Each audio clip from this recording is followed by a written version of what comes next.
My plan is to teach you everything about the experience glitch, but if you don't want to know anything more than what's necessary, this is what happens.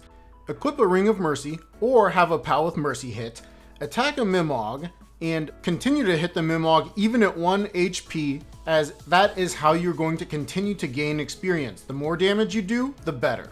Once you've done that, kill it with poison or fire, and then you'll be able to get yourself a lot of experience. That's all you need to know, but stick around and I'll give you the ins and outs on how to maximize this glitch. Since spawn points are always in the same spot, I know when I log in that there's going to be a pal somewhere right around there, there's going to be a pal right over this ridge, there's going to be a pal off behind that tree, and there's going to be a pal right around that ridge back there as well. So I can just use this to find 4 spawns, and one of them could potentially be a mimic each time. So look basically right at this rock, and it's not. Dazamu, Dazamu, and right over this ridge is more Dazamu. Alright, so we look again. And just like that, we got a Mimog to spawn at that location that was other pals other times. So sometimes this is a really tricky one to get down, but it is possible to get it. If it was at the point where you couldn't get it for whatever reason, try building a foundation underneath it so that you can then get everything squared away.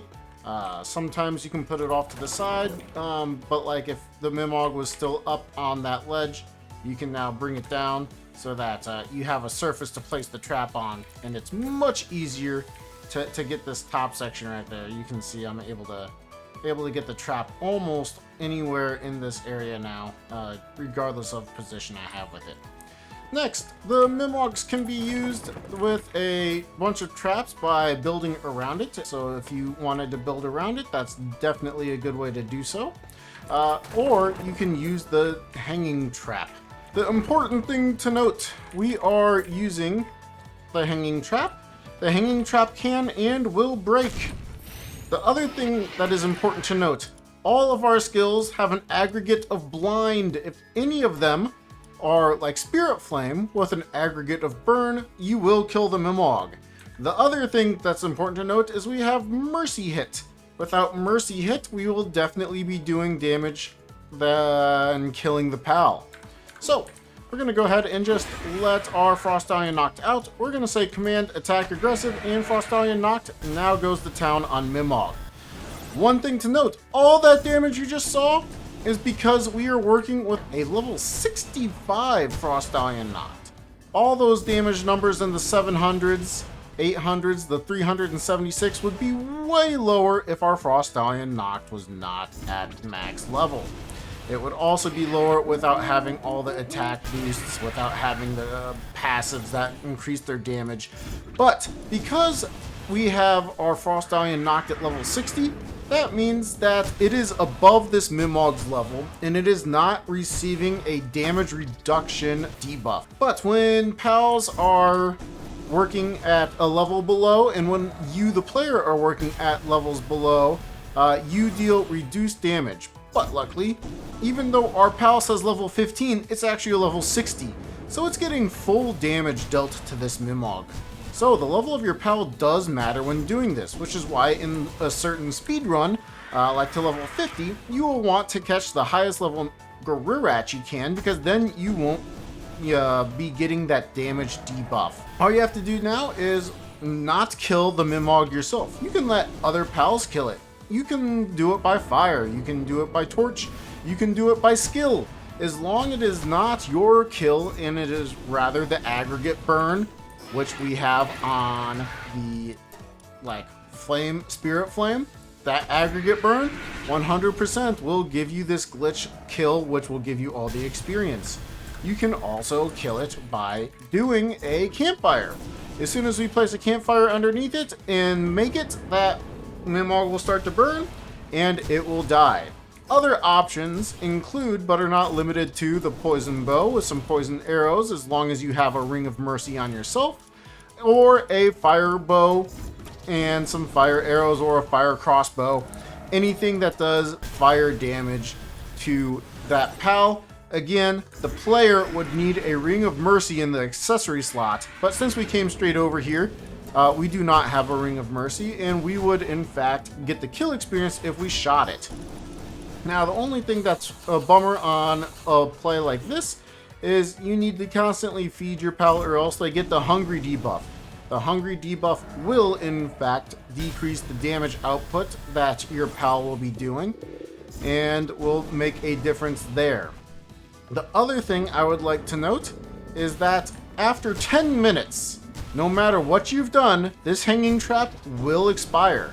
And once it expires, your Mimog might just run away on you. If that happens, you just let it run. Let it run as far away as it wants. It's usually somewhere around 75 to 100 meters away. It'll eventually sit back down, and you can go trap it again or kill it with fire or poison or whatever you would like. Again, we could get another pal to start attacking us, and that would work just fine. How does this work? When our pal is dealing damage here, we are technically getting additional kill participation.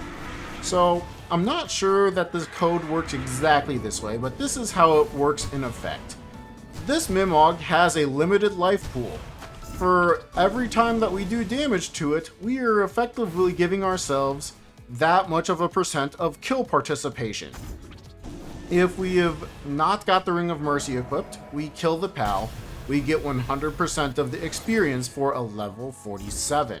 Since we are constantly doing damage at 1 HP, we're racking up additional percentage points of experience. So, say we did enough damage to kill this Mimog twice, we will get 2 Mimog kill experiences when we light it on fire or make it be poisoned, so long as we don't kill it ourselves. Again, it has to be tick damage like poison or fire. We are doing way more than just 1 kill's worth of damage.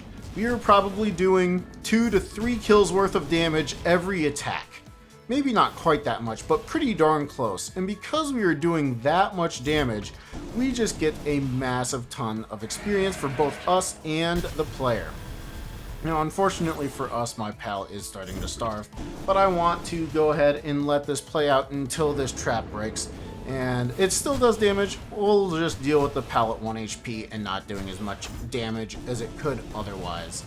It's still a level 47 Mimog, which means it's very good experience. The reason we use Mimogs is that every Mimog is worth the same as an alpha kill. And alpha kills are worth 10 times a normal pal. This includes lucky pals, pals that you would see like Chillet that are over in this location. That is an alpha pal, and that gives 10 times the experience of another Chillet that's level 11. Since you get 10 times experience, it's totally worth it to go after Mimogs. The other thing is it's really easy. Rather than fight a alpha pal for however long you want to gain experience for, you just have to hang the Mimog, make sure that you don't let the trap break every 10 minutes, and then you are set to go after that. If you wanted to do alphas, you can go ahead and do alphas. If you want to do other pals, you can do other pals. Anything works. Whatever you would like to hang, whatever you would like to fight and use this method, it is definitely still in the game with us killing pals through fire and poison or whatever else. Next, we will allow 10 minutes to expire to allow our trap to break. And just like that, you can see we were doing no damage. We just let the trap expire. You can see it was within our base radius. It was just the fact that the traps only last 10 minutes. So you have to make sure that you keep them hanging, and you should be good to go. Now we're gonna go for it. We're gonna see if we can get these Dazamus to kill this for us instead of using a fire or anything like that, just so that you can see that it is in fact any damage, and we'll get tons of experience right here.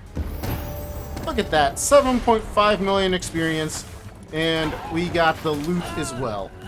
Just as simple as that. Whatever you want to do to go ahead and kill your Mimog, as long as it is not your damage, go for it.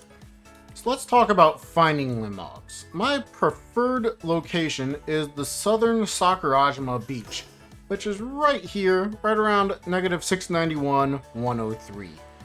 just south of Nocklum, and if you wanted to, you could respawn using multiplayer to come up to this location right here. So as long as you're doing that, this is my preferred location, as there tends to be less aggressive pals than the northern Sakurajima beach, where the Helsifer Luxes and beacons and everything will just tend to aggress you much more frequently, especially the Pricksters. So here you can just fly around and look for a Mimog. If you're already at endgame, this is not what I would recommend for you to do. Flying around on a Xenoloord doing this, I think your time would be better spent by just using a Jetragon and farming the Sakurajima Temple or Lookout or Hideout, whatever you would call it. But now I just kind of do myself a loop. I have a good idea of where each of these pals spawn, so I'll look for a pal to spawn right there, pal to spawn right there. And just once you've done this a few times, you kind of have a feel of where everything is. The way to do this before you get a Xenoloord or a Jetragon would be to use a grappling gun, and using the grappling gun to fly yourself around with a Hang-U. If you have a Hang-U and a grappling gun, you can constantly do this, and it is a very effective means of getting around. You just have to worry about your own stamina. And we're going to go into alternative methods of fighting the Mimog that's not just the pal. Found another Mimic, so we place down our base, we switch out our pal that we want to be using for dark conversion from our flying mount.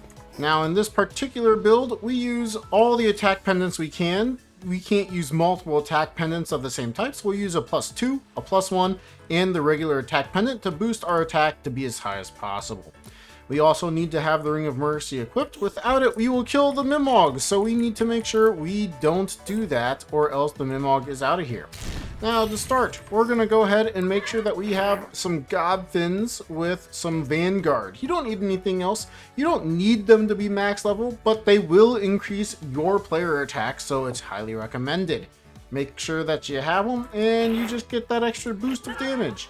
So, to start, if we were to attack this Mimog, we're doing somewhere around 90 to 100 damage each time is what it's looking like. So, the thing that you want to do though is Mimog is a normal type, so sending out a Wixen Knocked, making sure it's not going to attack, and then hitting this Mimog, we now do 150 to 160 damage just like that. Really, it's more like 135 to like 160 something, but you can just see that big increase in damage with just a common pump action shotgun and having a dark pal out. To add to this, you could do something like a Frostallion Knocked. Frostallion Knocked, if you are not riding though, you will not have that benefit. So you will have to make sure you are riding the Frostallion Knocked. Now the benefit to this is when you are riding a pal, you can use their skills anytime you want and you will get all that extra damage that they do. Again, the same as before, make sure that none of their skills have an aggregate of burn. But you could, theoretically, build yourself, say, a Nox with Mercy Hit, have that on. This is going to convert your damage to dark, have them attack, and you attack at the same time. Now you're just getting to double up on all of that benefit, but you can do that with the riding pal as well. So really it's up to you. Again, you need to have that Mercy Hit on the pal. Make sure you're using a pal that converts your damage to dark. So one of these guys and Pyron Knocked. I couldn't find mine for some reason, but Pyron Knocked is in this list. If you're using a fire conversion, you can do any of those and be just fine. Since before I didn't finish off the pal with a campfire, I'll do it this time. You're gonna see a good fair amount of experience right there. 2.7 million experience for that little tiny bit of time that we spent killing that Mimog. Pals will not aggress with you when they are in the base, so you don't need to worry about having a pal box with you. You can go ahead and just hit that Mimog all you want. Once I've found a Mimog, I like to place down a pal box so that I can switch out my mount with whatever it is that I want to use as a dark damage dealer. Now it does run one risk. The Terra Prisma, if it is the first hit, seems to very much so like to go after Mimogs. After the first hit though, it does not seem to ever want to go. So make sure you send those blades out and let the Terra Prisma go to work for you. This also means shotgun at the same time, or any other weapon you want. The last thing is this trap does break after 5,000 hit points have been lost. That would mean that if you use explosive weapons like the plasma cannon, or if you use a rocket launcher, those will break this trap over time. So now we can just, sit here and blast away at this Mimog and have fun. And then if you really wanted to up it up, you go to your PAL box, you add in that you want your PAL that is going to give you dark conversion. Gonna go ahead and sit on them. I'm gonna go ahead and add in my damage here. I'm gonna add in their damage here, and we're just going to town now. Now this is an incredibly fast way to level up both you and your pals, but I would still recommend once you have a jet wagon, just use Meteor Rain over on the Sakurajima base. Right next to the tower I'm talking about right here, there's a base where you can just Meteor Rain into it. Do that and you're gonna go ahead and get so much more experience. After all of that damage that we just dealt was done, if I was to somehow accidentally take off my Ring of Mercy or let a pal kill it without being aggregate burn or poison or something like that, we don't get the experience. Look at that, 59,000 experience instead of the multi-millions we were getting for every other time that we did this. So make sure you do not take off that Ring of Mercy. Make sure that you do kill it with aggregate burn or poison damage. If you made it this far in the video, thank you so much. You're awesome, and I hope you found it interesting and informative. Lastly, you can add Mercy Hit to pals to allow any pal that you want to be your combat pal while fighting Mimogs. An incredibly powerful but intensive method is to use the drop trick to constantly spam Rock Burst at a Mimog using a pal that learns it naturally, so you can use that from a lower level. This is specifically used for speedruns and could be very useful for your own playthroughs. You can also switch out your entire party, as it is the pals in your party that receive the experience upon killing the Mimog. One of the strongest places you can go for Mimog hunting is right here, the Chasm of Fire, due to the number of pal spawns that you get. Looking at Mimog's habitat, the darker the orange, the more spawns there are in that particular area for a Mimog. Where we were looking was a fairly condensed orange area on this beach, saying that there's quite a few pals there. However, there are many areas with much darker locations. We weren't using these specifically since they are all lower level pals than what we can find over here in Sakurajima. Even though they are slightly lower than what you can find in Faybreak, I find Sakurajima to be a little bit easier and tends to be around the level of when I would start doing such a glitch. And on a private server, do we get boosted experience? It's time to find out. We have our Ring of Mercy on, we've got a gun that we picked up. We are level 14, so we should see a lot of experience from this Mimog once we've killed it. Gonna catch on fire. That's it. 18,000 experience, that's more than enough. This should be 1/10 of that experience, or 1,800 for this kill. Ooh, that's probably not gonna happen. We got 254 experience. That is not 1/10. Lastly, I want to demonstrate this working on an alpha pal. So this level 31 Relaxers Lux gets a whole bunch of times, and we end up getting that boosted experience with around 387,000 experience. Now you should know just about everything about the Mimog glitch. If I've missed anything, or if there's any other additional information that you think would be interesting to know, please share it in the comments down below, both for me and for other people to discover. I would love to hear more information about this glitch, as it would just be cool to know more. Great, thanks for watching.